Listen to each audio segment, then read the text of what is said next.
Bom dia. Bom, grupo um, Bertoldo, Elison, Samuel, Bruno de Paula e Jonatas Gomes Rodrigues. Esse aqui é o grupo 2, que é o Roberto e o Fred, o Luiz Frederico. A gente vai apresentar 2 poemas cada um, e é isso. Bom, começando eu vou apresentar o poema Os Sapos, de Manuel Bandeira. Enfumando os sapos, saem da penumbra, aos pulos os sapos. A luz os deslumbra. Em ronco que a terra berra o sapo boi. Meu pai foi à guerra. Não foi. Foi. Não foi. O sapo tanoeiro parnasiano aguado diz: Meu cancineiro é bem martelado. Vede como primo em comer os hiatos. Que arte e nunca rimo. Os termos cognatos, o meu verso é bom. Frumento em jóio, faço rimas com consoantes de apoio. Vai por 50 anos que lhes dei a norma. Reduzi em danos as formas em forma. Clame a saparia. Em críticas céticas não há mais poesia. Mas há artes poéticas. Urro sapo boi. Meu pai foi rei. Foi. Não foi. Foi. Não foi. Brada em assomo, o sapo tanoeiro. A grande arte é como lavor de joelho. Ou bem de estatuário. Tudo quanto é belo, tudo quanto é vário. Canta o martelo. Outros sapos pipas, o mal em si cabe. Falam pelas tripas, sei, não sabe.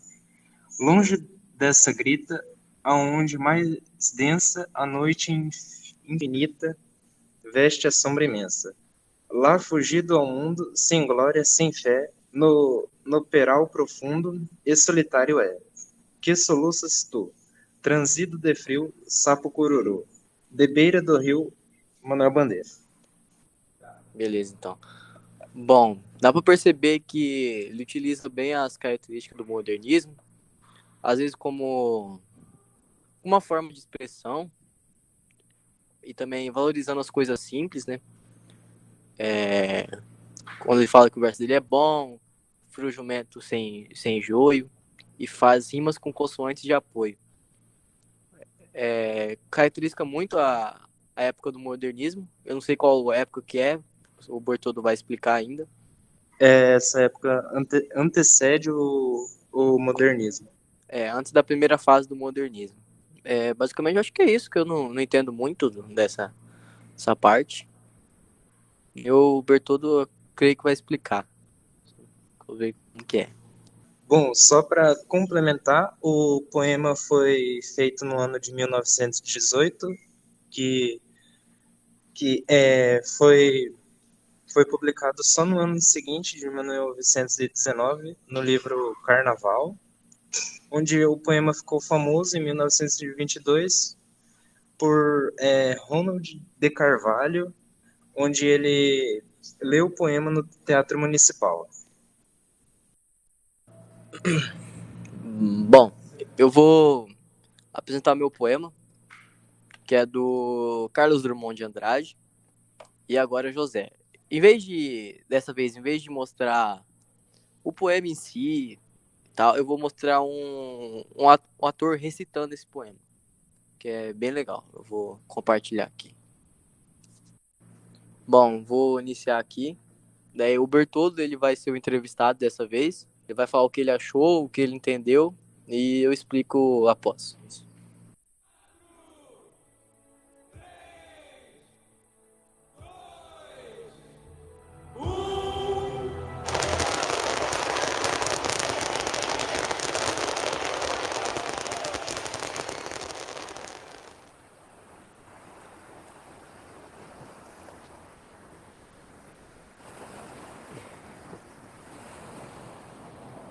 E agora, José? A festa acabou? A luz apagou? O povo sumiu? A noite esfriou? E agora, José? E agora você? Você que é sem nome, que zomba dos outros. Você que faz versos, que ama, protesta. E agora, José? Tá sem mulher? Tá sem discurso? Tá sem carinho? Já não pode beber? Já não pode fumar? Cuspir já não pode? A noite esfriou? O dia não veio? O bonde não veio? O riso não veio? Não veio a utopia? E tudo acabou? E tudo fugiu? E tudo mofou? E agora, José? E agora, José? Sua doce palavra, seu instante de febre, sua gula e jejum, sua biblioteca, sua lavra de ouro, seu terno de vidro, sua incoerência, seu ódio. Com a chave na mão, quer abrir a porta? Não existe porta. Quer morrer no mar? Mas o mar secou. Quer ir para Minas? Minas não há mais, José. E agora? Se você gritasse, se você gemesse, se você tocasse a valsa vienense, se você dormisse, se você cansasse, se você morresse, mas você não morre, José. Você é duro, sozinho no escuro, qual bicho do mato, sem teogonia, sem parede nua para se encostar, sem cavalo preto que fuja a galope. Você marcha. José, para onde?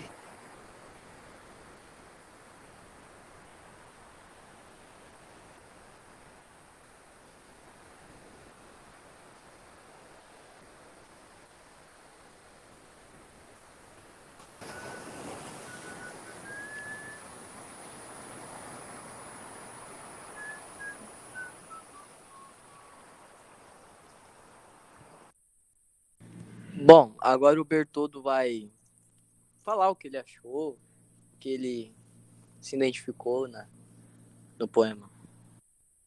Bom, o poema ele acaba por ser interessante, bem interessante, é porque o autor ele não usa aquele padrão de de todos os outros poemas. E também ele não usa uma linguagem tão formal quanto outros autores. Ele usa já uma linguagem mais da população, assim, do dia a dia. Bom, dá para ver que esse poema é do modernismo por conta dessas características do poema. Então, eu vou explicar um pouco sobre o poema. E agora José, que é do Carlos Drummond de Andrade. Ele está presente na segunda geração do modernismo, na época de 1930 a 1945, que é a época que o Carlos Drummond de Andrade basicamente se ingressou e mostrou seu talento na época do modernismo. Bom, eu queria começar falando sobre a primeira estrofe, onde ele começa por colocar uma questão que ele se repete ao longo do tema, se tornando uma espécie de refrão, que é basicamente o "E agora, José?". Agora que os momentos bons terminaram, né, na parte que ele fala que tipo, a festa acabou, a luz apagou, o povo sumiu, etc. Bom, essa indagação dá a ideia de que ele está à procura de um caminho, de algum sentido, que o autor repete essa questão. E logo depois ele é perceptível que ele muda a parte de José para você, como se ele estivesse indagando a ele mesmo, como se fosse duas pessoas. Bom, dá para entender que ele é um homem banal, que às vezes não tem nome, mas faz versos, ama, proteste, ou existe ou resiste da sua vida. Agora eu também queria explicar um pouco mais da parte da sexta estrofe, que ela meio que já entra mostrando como era o modernismo nessa época da segunda geração. Na parte assim, ainda assim você marcha, José. O poema ele termina com uma nova questão. Para onde ele vai? Ele explica a noção que esse indivíduo ele segue em frente, mesmo às vezes sem saber qual objetivo ou em qual direção ele vai, apenas podendo contar com ele mesmo. Nessa parte, o marchar, ele é uma das últimas imagens que o Drummond ele imprime no poema, por ser muito significativo para a própria composição na época, pelo movimento repetitivo, quase automático. José, praticamente, ele é quase um homem preso à sua rotina, que faz suas obrigações, afogado em questões existenciais que o angustiam. Faz parte da máquina, das engrenagens do sistema, ter que continuar suas ações cotidianas, que era uma coisa que o modernismo criticava naquela época. Bom, feito isso, o contexto histórico dessa época que eu dei uma pesquisada aqui. Para compreender esse poema, é essencial termos em vista o contexto histórico da época. Ele escreveu em 1942, época que o mundo inteiro estava passando pela Segunda Guerra Mundial, e onde o Brasil também tinha um governo, um regime ditatorial, que era, se não me engano, na época do Getúlio Vargas. Bom, o clima era de medo, repressão política, entre outros assuntos. E eles faziam esses poemas expressando suas inquietações cotidianas de todo o povo brasileiro. Também as condições de trabalho precárias, a modernização das indústrias, a necessidade de migrar para outras metrópoles a fim de achar um emprego ou uma vida decente, que tornavam a vida do brasileiro comum numa luta constante. Basicamente foi isso. Da segunda geração modernista, abraçou as influências dos poetas anteriores desse texto e se focou largadamente nos problemas sociopolíticos do país e do mundo, desigualdades, guerras, a própria ditadura que o Brasil estava enfrentando na época, o surgimento da bomba atômica. A poética do autor também revela um forte questionamento existencial, quando ele fica perguntando, e agora José, para onde ele vai? Em todos os sentidos. Pensando no propósito da vida humana e no lugar do homem do mundo, como a gente pôde ver no poema. Basicamente é isso. Mais alguma coisa? Alguma dúvida? Você pode perguntar, Berto. Tá bom. Deu para entender bem o poema, do que se trata ele. Próximos alunos apresentarem o poema. Boa tarde a todos. Eu vou apresentar aqui, o Bertoldo vai apresentar o meu poema e o Roberto Alves vai ler e eu vou explicar. Então, eu vou ler esse poema do Carlos Drummond de Andrade, que é do Ellison, e eu vou, praticamente, me entrevistar. E vou ler. No meio do caminho tinha uma pedra. Tinha uma pedra no meio do caminho. Tinha uma pedra. No meio do caminho tinha uma pedra. Nunca me esquecerei desse acontecimento. Na vida de muitas retinas tão fadigadas. Nunca me esquecerei de que no meio do caminho tinha uma pedra. Tinha uma pedra no meio do caminho. No meio do caminho tinha uma pedra. Bom, deu para entender nesse texto que ele basicamente valoriza acontecimentos que às vezes são fúteis na vida dele. Como o Carlos Drummond de Andrade já fez em outros poemas, ele traz essa narrativa. Foi o que eu basicamente entendi, porque ele repete muito, tinha uma pedra, nunca me esquecerei aqui no meio do caminho. Serve mais como uma reflexão sobre a gente não esquecer essas coisas consideradas bobas que a gente tem, que a gente nem liga, pá. Basicamente foi isso que eu entendi. Agora o Ellison vai explicar, como eu sou o entrevistado, ele vai explicar. Então, o poema foi escrito por Carlos Drummond de Andrade. O poema foi publicado em 1928 na Revista da Antropofagia. A Revista da Antropofagia foi uma publicação que foi parte do movimento antropofógico, surgida como consequência do Manifesto Antropófago, escrito por Oswaldo de Andrade. O poema, no meio do caminho, ele expressa o espírito modernista que pretende aproximar a poesia do cotidiano. A pedra do poema no meio do caminho, ele representa os obstáculos da vida que surgem durante a vida do sujeito, que é simbolizado pela pedra, né? E este poema de Carlos Drummond de Andrade, quando foi publicado, ele recebeu muitas críticas duras pela sua repetição e sua redundância. Essa foi a minha explicação no meio do caminho de Carlos Drummond de Andrade. Deu para entender? Basicamente foi o que ele sempre fez em todo o período do modernismo. É isso. Bom, agora eu vou apresentar meu segundo poema. Como são no mínimo 4 e eu tô dividindo o grupo com o Fred, cada um vai apresentar 2. Esse é o meu segundo, eu vou apresentar pro Edson. Eu vou começar a apresentar aqui. Bom, o poema que eu escolhi foi O Bicho, de Manuel Bandeira. Bom, O Bicho, de Manuel Bandeira. Vi ontem um bicho, na imundície do pátio, catando comida entre os detritos. Quando achava alguma coisa, não examinava, nem cheirava. Engolia com voracidade. O bicho não era um cão, não era um gato, não era um rato. O bicho, meu Deus, era um homem. Manuel Bandeira. Agora o Edson vai falar o que ele entendeu, a opinião dele sobre o texto e afins.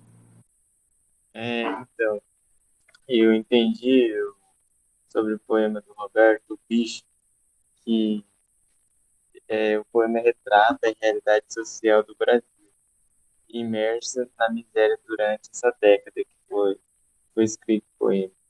O poema aparentemente é simples, mas o poema denuncia uma ordem social fraturada dessa época.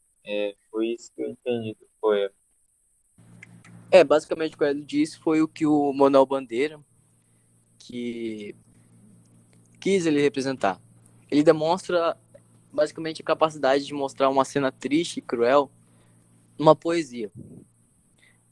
Ao observar uma exclusão expressada na paisagem, provavelmente de um grande centro urbano, ele denuncia o abismo social, que tanto na época, tanto hoje em dia, é típico na sociedade brasileira.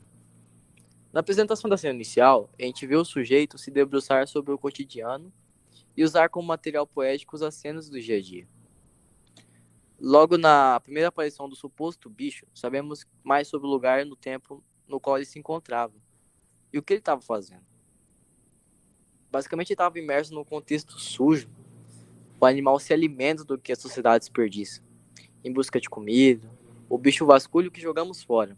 Basicamente isso que ele quis falar.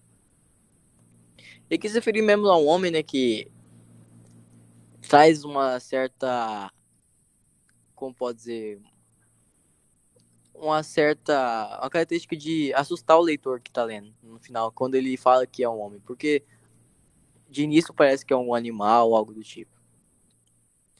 As características do texto com o modernismo. Ele é um típico exemplar da poesia modernista, porque ele trata de uma lírica muito ligada ao seu tempo, que denuncia os problemas sociais da época. Tanto que na última estrofe ele fala: oh meu Deus, o bicho não era um... O bicho, meu Deus, era um homem. Ela é encarada como uma ferramenta de protesto, porque vale lembrar que a poesia dos anos 30 foi especialmente engajada e os versos passaram de um objetivo estético para um projeto ideológico. O Manuel Bandeira, ele registra as tragédias do cotidiano e tem como consciência de que essa não poderia ser uma cena passada em branco, pois o poeta ele entende que deve haver um compromisso social e possui a consciência que a poesia não pode ficar restrita com uma abordagem individualista. Ele também é um dos escritores brasileiros que estavam na primeira fase do modernismo. E basicamente foi isso. Esse modo dele de encarar o fazer poético se alinha com o de muitos outros poetas dessa geração. Ele acreditava, como outros modernistas também, que estavam a serviço da cultura popular e também tinha como objetivo fazer o público refletir sobre o cotidiano. sobre a desigualdade social do país e sobre a dificuldade de se viver numa grande metrópole brasileira. Basicamente foi isso o que o poema quis trazer para as pessoas que estão lendo. Então, É, esses foram meus 2 poemas apresentados. Agora faltam os 2 do Luiz Frederico. Agora o Bertoldo vai apresentar o meu poema, o Fred vai ler e eu vou explicar. bom, o poema que o Lucas vai apresentar e o Fred vai explicar o que ele entendeu é O Descobrimento, de Mário Andrade. Então, irei começar a ler. Descobrimento. Amancado à escrivaninha em São Paulo, na minha casa da rua Lopes Chaves. De supetão, senti um frio por dentro. Fiquei trêmulo, muito comovido, com o livro Palermo olhando para mim.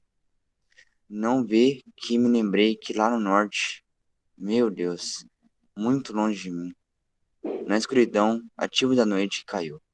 Um homem pálido, magro, de cabelo escorrendo nos olhos. Depois de fazer uma pele com a borracha do dia. Faz pouco se deitou e está dormindo.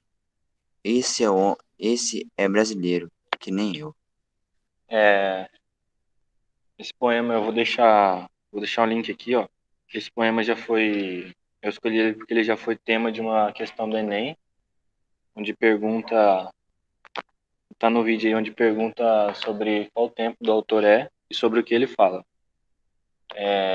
Esse poema, ele traz uma linguagem simples, que narra a poesia do modernista da época, e acima de tudo, nesse poema, ele retrata a beleza e o reconhecimento por parte do poeta sobre os trabalhadores, né, sobre os seringueiros da época, que muitas vezes são desconhecidos, mas que fazem parte do mesmo todo. Ainda sobre o poema, ele foi publicado na primeira fase do modernismo, em 1927, que faz parte da primeira fase, que se iniciou em 1922, com a Semana de Arte Moderna, que durou até 1930.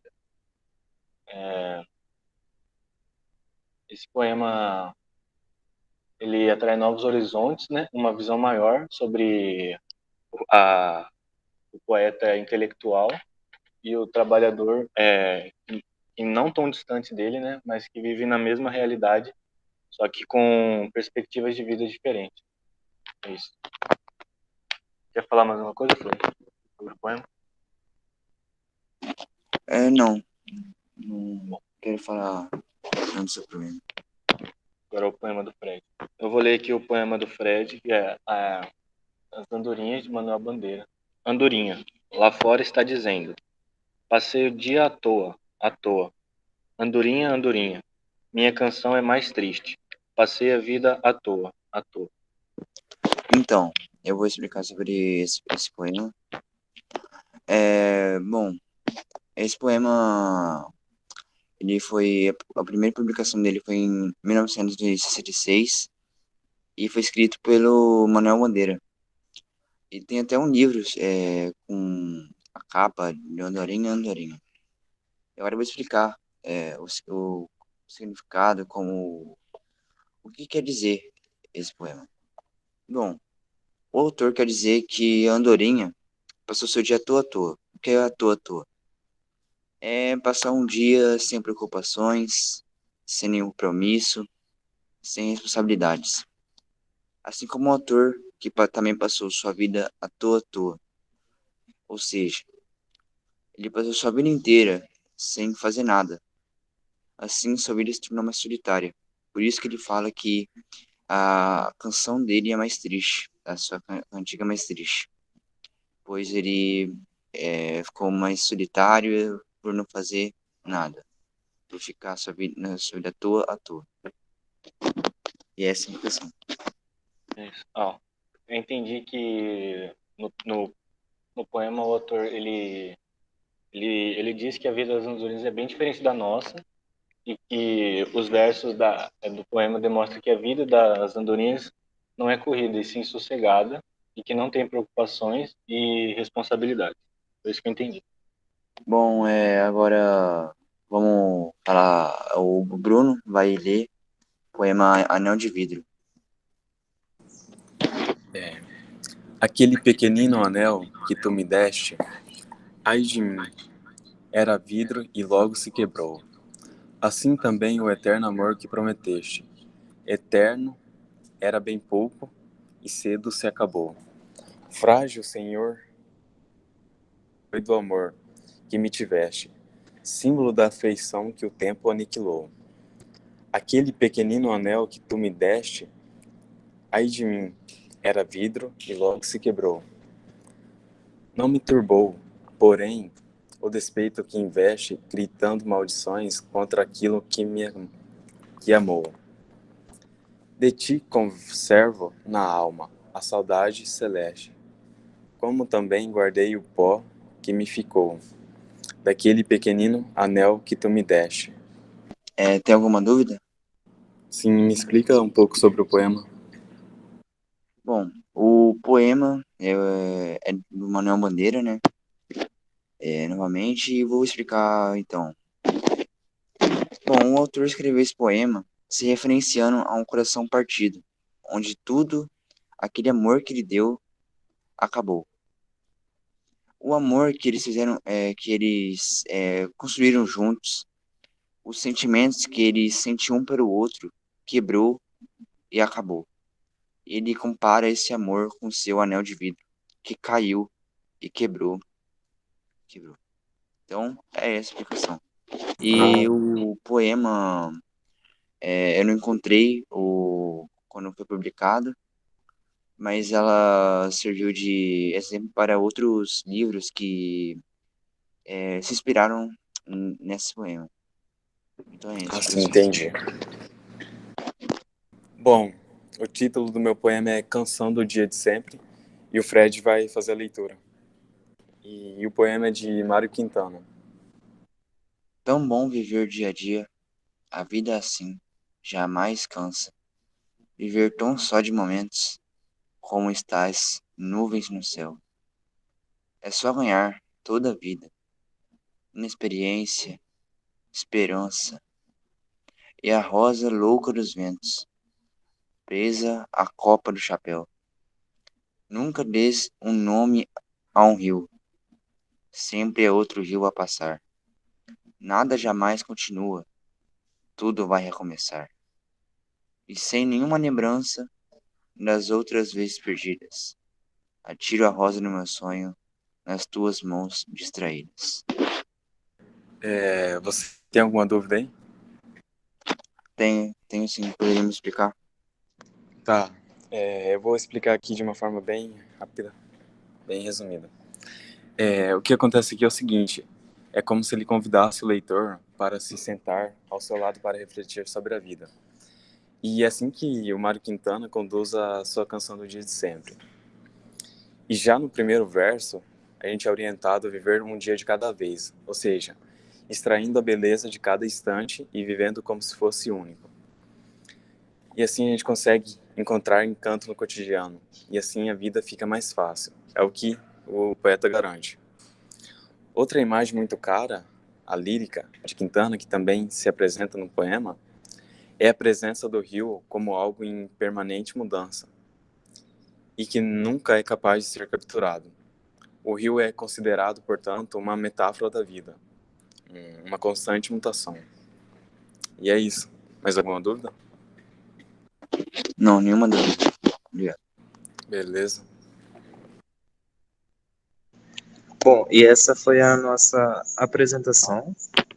Espero que a senhora tenha gostado, professora. Essa foi a apresentação dos alunos Jonatas, Bertoldo, Ellison e Bruno, do grupo 1. E o segundo grupo foi o Roberto Alves e o Luiz Frederico. Boa tarde a todos. Tchau, tchau.